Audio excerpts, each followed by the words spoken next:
CAPFAC 2022 के जो candidates हैं, जिनका कुछ का अभी आपका जो फिजिकल मेडिकल चल रहा है, कुछ का ऑलरेडी कंप्लीट हो चुका है। Every time this happens, there are few candidates who will be rejected and few will be selected. So in normal आप देखोगे जो मोर देन एक तरह से हाफ जो होते हैं, एक्सेप्ट फ्यू ईयर्स में हम देखें तो हाफ प्लस रहते हैं, अदरवाइज हाफ के आसपास जो हैं वो फिजिकल और मेडिकल राउंड तक बाहर हो जाते हैं। आइदर कुछ लोग रिपोर्ट ही नहीं करते हैं, कुछ का प्रॉब्लम होता है कि उनके पास सर्टिफिकेट नहीं है या जो भी कुछ, but this happens every time. Yes, this time little जो आपका मेडिकल है वो टफर साइड पे है, और जो री मेडिकल में आपको टाइम नहीं दिया जा रहा है, तो रिलेटिवली इस बार कम कैंडिडेट्स होंगे जो इंटरव्यू में अपियर होंगे, लेकिन वो इतना भी कम नहीं होगा, स्लाइटली चेंजेस होंगे।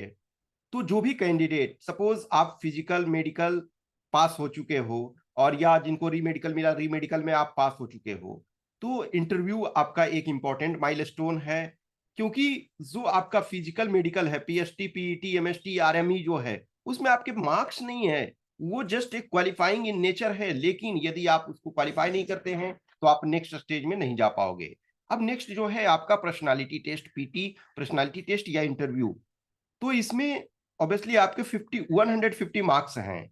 यदि आप कपल ऑफ ईयर्स में देखो, 2018, 19, 20, इन तीनों ईयर्स के देखो, तो इंटरव्यू में हाईएस्ट आपके मार्क्स जो हैं 113 दिए गए हैं, और लोएस्ट देखोगे जो सिलेक्टेड कैंडिडेट हैं उसमें 60 दिए गए हैं। लेकिन ऐसे नॉर्मली जो है लोएस्ट में 45 मैंने देखा है, हो सकता है कुछ ऐसे कैंडिडेट होंगे जिनका और कम हो सकता है या जो भी, लेकिन जो मैंने लोएस्ट देखे हैं वो 45 देखे हैं, और सिलेक्टेड वाले में 60। यानी सिलेक्टेड वाले का ही हम यदि ले तो 113 और 60 में आपका 53 मार्क्स का डिफरेंस है। ओके, सो बहुत ज्यादा आपका ये डिफरेंस क्रिएट करता है। तो कहीं भी आप जो भी इंटरव्यू में आपका जो 150 मार्क्स का, या भी ये आपके बस में है, जो रिटन वाला पार्ट था वो आपके हाथ से निकल चुका है। वंस आपका रिजल्ट आ चुका, आप एग्जाम दे चुके, उसी समय आपके हाथ से निकल गया, जो भी मार्क्स है आपको पता नहीं है, अभी किसी को एग्जैक्ट नहीं पता है। इनफैक्ट आप पेपर वन में भी एग्जैक्ट यूपीएससी के एग्जाम में नहीं अभी कह सकते हैं कि मेरे इतने ही मार्क्स आएंगे। हाँ, ये आप कह सकते हैं कि इधर इतना या इतना के रेंज में आएगा। सपोज कोई कह सकते हैं कि मेरे 130 से लेकर के 145 सपोज के बीच में कुछ भी आ सकता है, लेकिन आप एग्जैक्ट नहीं कर सकते हैं। इसमें देयर आर फ्यू एक्सेप्शन, वो बोलते हैं ऐसा, लेकिन प्रॉब्लम क्या होता है, कुछ क्वेश्चंस में डाउट होता है, और पेपर टू में तो आप कह ही नहीं सकते हो कि हमारे इतने आएंगे। हाँ, अप्रोक्सीमेशन, यदि आपने टेस्ट दिया है, आपने यदि कहीं क्लासेस किए हैं, टेस्ट आपकी कॉपी चेक की गई है, तो आपके जो मार्क्स आ रहे हैं आप उस आधार पे कह सकते हो कि करीब करीब हम इतने मार्क्स ले आ सकते हैं। तो अब जो आपका 150 मार्क्स का है, तो उसमें आपको ट्राई करना है कि 100 प्लस आपके आए, ट्रिपल डिजिट में आपको लाने की कोशिश करना है। इसमें भी दिस इज ट्रू कि सबको तो 100 प्लस नहीं आएंगे ना, किसी को 45 भी तो दिया जा रहा है, किसी को 50 दिया जा रहा है, किसी को 60। लेकिन जो आपका इन ऑन एन एवरेज जो मैं बेंचमार्क मानता हूं वो 90 से बिलो आपका नहीं होना चाहिए। 90 से कम है तो बहुत आपकी स्थिति खराब है। हाँ, अब आपने रिटर्न में एक्सेप्शनली वेल किया हुआ है तो कोई प्रॉब्लम नहीं है, आप कर सकते हो।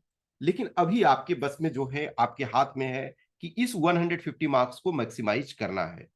तो इंटरव्यू के लिए जो भी कैंडिडेट्स विलिंग हैं वो आप हमसे संपर्क कर सकते हो। मैं लंबे समय से जो भी प्रिपरेशन करवा रहा हूं, और इंटरव्यू गाइडेंस एक ऐसा चीज नहीं है जिसमें हम क्लास में बैठा करके सबको बता सकें। कुछ कॉमन चीजें होती है जो उसको क्लास में, आपका क्लास इन द सेंस की आइदर ग्रुप सेशन में हम कुछ चीजों को डिस्कस करते हैं, कुछ क्वेश्चंस लेते हैं, जैसे सपोज जूम रिकॉर्डिंग में हम मीटिंग करते हैं, तो उसमें कैंडिडेट्स जो भी हैं उनके डाउट्स लेते हैं, क्वेश्चंस क्यूरी लेते हैं, कुछ जो होते हैं कॉमन नेचर के क्वेश्चंस होते हैं। लेकिन हमेशा ध्यान रखो, इंटरव्यू गाइडेंस या पर्सनालिटी टेस्ट गाइडेंस जो है एक पर्सनलाइज्ड प्रोग्राम है।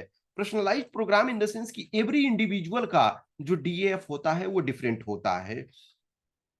इवन टू ब्रदर हैं, टू सिबलिंग्स हैं, उनके भी डिफरेंस होंगे। क्यों? कुछ चीजें तो कॉमन होंगे, पेरेंट्स सेम है, हो सकता है स्कूल सेम किया हो, लेकिन मार्क्स इज एकेडमिक्स सेम नहीं हो सकते हैं। आगे चलने पर सपोज 12th तक दोनों ने साथ में किया, आगे चलने पर ग्रेजुएशन में किसी ने कोई स्ट्रीम ले लिया, किसी ने कोई ले लिया, किसी का फिजिकल स्ट्रक्चर डिफरेंट है, किसी का डिफरेंट है, किसी का कोई सब्जेक्ट अच्छा है, किसी दूसरे का, तो ये परफेक्ट नहीं हो सकता ना दोनों का सेम। अब हो सकता है एक्सेप्शनल केस में कि कोई ट्विंस हैं और उनके सारी चीजें मैच कर रही हो, लेकिन ऐसा सिचुएशन तो नहीं होता है, आपका डिफरेंसेस होता है। दो कैंडिडेट फॉर एग्जांपल हैं, एक आप अर्बन एरिया से बिलोंग करते हो, एक रूरल एरिया से बिलोंग करते हो, तो दोनों कैंडिडेट को हम सेम प्लेटफॉर्म पे नहीं रख सकते हैं। एक है जो सपोज डीपीएस में पढ़ाई किया या किसी रेपुटेड इंस्टीट्यूट में स्कूल में पढ़ाई किया, उसकी कम्युनिकेशन स्किल्स बहुत अच्छी है। एक है जो गांव में या स्कूल में दरी पे बैठ करके पढ़ाई किया, जहां प्रॉपर बेंच डेस्क भी नहीं था, वहां उस कैंडिडेट को अलग तरीके से दोनों को देखना होगा। और ऐसा नहीं है कि आपकी इंग्लिश बहुत फर्राटेदार है या फिर आपने डीएएफ में बहुत सारी चीजों को लिखा हुआ है तो आपको पूरे मार्क्स मिल जाएंगे, नहीं ऐसे। इनफैक्ट मैंने देखा हुआ है, मैं अभी अपने स्टूडेंट्स को बता रहा था 21 वाले बैच को, कि कुछ कैंडिडेट्स का जब मैं देखता हूं, मैं अपने डीएएफ देखता हूं और कुछ के देखता हूं, तो लगता है कि उनके एक डीएएफ में, कुछ एक्सेप्शनल कैंडिडेट्स के में इतने ज्यादा डीएएफ में कंटेंट रहते हैं, suppose hobbies and other things, extra curricular activity, तो मुझे लगता है ना कि मेरे जैसे जैसे 10 के बराबर उनका एक है। लेकिन इसका मतलब ये नहीं है ना कि उनको 120 130 मिल जाएगा, नहीं, ऐसा नहीं होता। हम अपने जिस कंडीशन में है उसको जस्टिफाई करना है। कुछ ऐसे हैं जिनके पेरेंट्स की इनकम सपोज 50 लाख है, कुछ ऐसे हैं जिनके पेरेंट्स की इनकम 50,000 है, तो आप दोनों को ये इक्वल में नहीं ट्रीट कर सकते हो। और ये भी नहीं कर सकते हो कि अच्छा अच्छा इसका 50 लाख का पेरेंट्स का इनकम है, इसका मतलब इसको सब चीज जानता है, ये इसे बहुत सारी फैसिलिटी मिली है, नहीं, ऐसी सिचुएशन नहीं होती है। कुछ हैं गोल्ड मेडलिस्ट हैं, कुछ हैं जो मुश्किल से पास कर पाए हैं 3rd डिवीजन, तो आप ये नहीं समझो कि जो 98% मार्क्स लाया है उसे बहुत ज्यादा मिल जाएगा, और जो 60% लाया है उसे खराब मिलेगा, या जो 45% लाया उसे खराब नहीं। हर कैंडिडेट इंडिविजुअल अलग है। और जो आपने प्रीवियस मिस्टेक्स किए, उस मिस्टेक्स को जस्टिफाई करना है। ऐसा नहीं है कहोगे कि मिस्टेक्स वो सही हमने किया, नहीं, उसको जस्टिफाई करना है कि क्यों आखिर ऐसा हुआ। यदि आप इंजीनियरिंग किए तो आपके क्यों खराब मार्क्स आए, या आपने क्यों नहीं कैंपस लिया, क्यों नहीं आपने प्राइवेट सेक्टर में ट्राई किया, आपको जस्टिफिकेशन देना है। और आपको ये नहीं है कि हम 45% मार्क्स ले आए हैं तो आत्मग्लानि से भरे हुए हैं, हमने 3 अटेम्प्ट्स पहले दिए हुए हैं और उन 3 अटेम्प्ट्स में सेलेक्ट नहीं हुए तो हमसे कोई बड़ा अपराध हो गया, नहीं। मेरी लर्निंग थी, मैंने जो मिस्टेक्स किए तो वो मिस्टेक्स को बताना है कि यस ये हमारे मिस्टेक्स हैं, ये हम मिस्टेक्स किए थे जिसके कारण से प्रॉब्लम हो रहा था, जिसके कारण से हम सेलेक्ट नहीं हुए।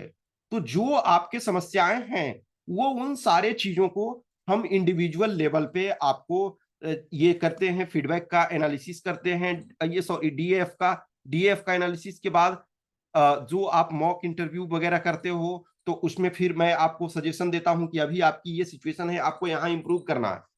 देखो, हमेशा ध्यान रखो कि जो डीएएफ है, वो डीएएफ जब आप मुझे भेजते हो तो उसके संबंध में मैं आपसे बात करता हूँ, तो उसके लिए मैं चार्जेस नहीं लेता हूं। ऐसा नहीं है कि हर वो चीज के लिए आप हमसे संपर्क करते हो, आप हमसे मैसेज करते हो तो मैं पैसे, लेकिन यदि आप प्रॉपर तरीके से टाइम मैं अपना डिवोट करूंगा और आपको हमेशा जो भी है सपोर्ट के लिए तैयार हूं, आपको मॉक इंटरव्यू आपका कर रहा हूं, उस मॉक इंटरव्यू के बाद आपको फीडबैक दे रहा हूं, फिर कुछ सजेशंस और बहुत सारी चीजें जो प्रोवाइड, तो उसके लिए ऑब्वियसली है वो चार्जेस पे करने होंगे।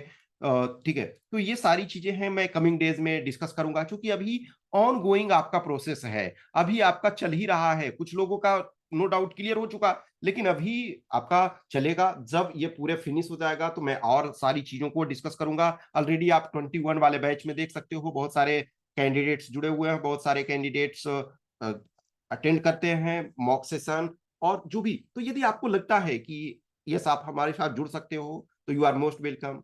और हर कैंडिडेट का अपना अपना प्लस और माइनस है। आपको लगता है कि यस हमें ज्वाइन करने से कुछ फायदा है तो आप जुड़ सकते हो, और ऐसा नहीं है कि मेरे से कहीं से आप जुड़ो, जहां आपको लगता है कि जो वो टाइम दे रहे हैं, जो भी टीचर मेंटोर हैं, आप वहां से जुड़ो।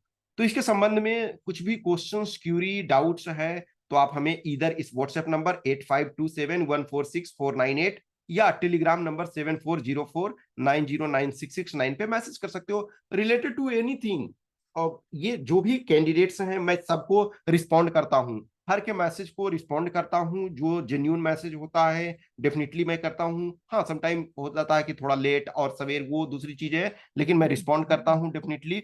तो आप उस आधार पे वर्क करो चीजों को जो भी लगता है, क्योंकि समटाइम क्या होता है 5 मार्क्स से हम एक्स्ट्रा गेन कर सकते हैं, लेकिन कुछ कंफ्यूजन में कुछ चीजों को लेकर के हम क्लियर नहीं होते हैं, उसके चक्कर में गड़बड़ हो जाता है।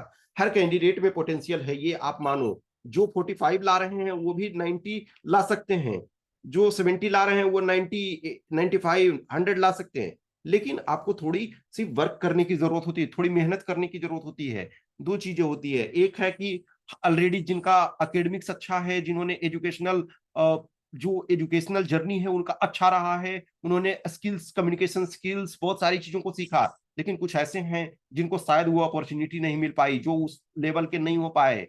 तो उनके लिए ऐसा नहीं है कि कुछ चीजें लर्न नहीं की जा सकती है, आप लर्न कर सकते हो। ओके, सो कुछ भी क्वेश्चन, क्यूरी, डाउट है तो आप पुट करें, और ये जो एक जर्नी है ये चलते रहता है। मैं जहां भी मौका मिलता है, जब भी मैं आपको कम्युनिकेट करते रहता हूँ जिस भी संबंध में मुझे लगता है कि हाँ ये नीड है, स्टूडेंट्स का क्वेश्चन क्यूरी है, तो ओके, थैंक यू।